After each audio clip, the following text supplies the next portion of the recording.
होसिया बाब 13।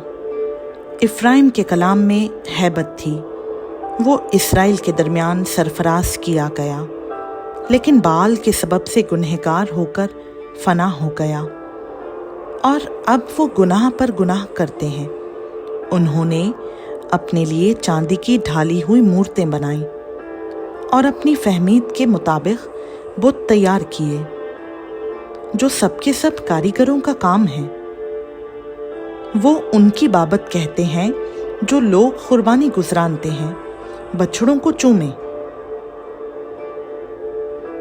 इसलिए वो सुबह के बादल और शबनम की मानंद जल्द जाते रहेंगे, और भूसी की मानंद जिसको बगुला खलियान पर से उड़ा ले जाता है, और उस धुएं की मानंद जो दूधकश से निकलता है। लेकिन मैं मुल्क मिस्र ही से खुदाम तेरा खुदा हूँ, और मेरे सिवा तू किसी माबूद को नहीं जानता था, क्योंकि मेरे सिवा कोई और निजात देने वाला नहीं है। मैंने बियाबान में यानी खुश्क ज़मीन में तेरी खबरगिरी की। वो अपनी चरागाहों में सैर हुए, और सैर होकर उनके दिल में घुमंड समाया और मुझे भूल गए। इसलिए मैं उनके लिए शेर बब्बर की मानंद हुआ, चीते की मानंद राह में उनकी घात में बैठूंगा।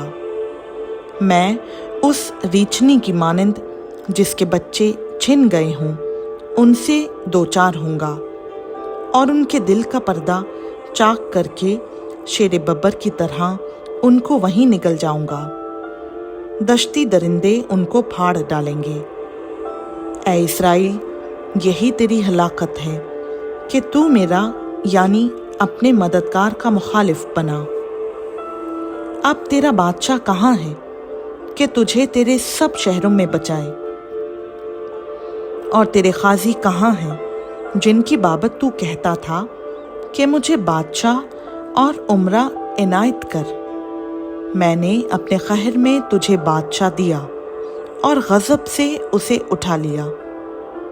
इफ्राइम की बदकिरदारी बांध रखी गई, और उसके गुनाह ज़ख़ीरा में जमा किए गए। वो गोया दर्द सह में मुब्तला होगा, वो बेदानिश फरसंद है। अब मुनासिब है कि विलादत गाह में देर ना करे। मैं उनको पाताल के काबू से निजात दूंगा, मैं उनको मौत से छुड़ाऊंगा। ऐ मौत, तेरी वबा कहाँ है? ऐ पाताल, तेरी हलाकत कहाँ है? मैं हरगिज़ रहम ना करूँगा। अगरचा वो अपने भाइयों में बरोमंद हो, तो भी पूर्वी हवा आएगी।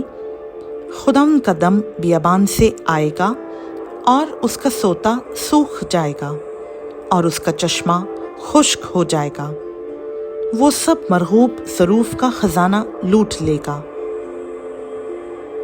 सामरिया अपने जुर्म की सज़ा पाएगा, क्योंकि उसने अपने खुदा से बगावत की है।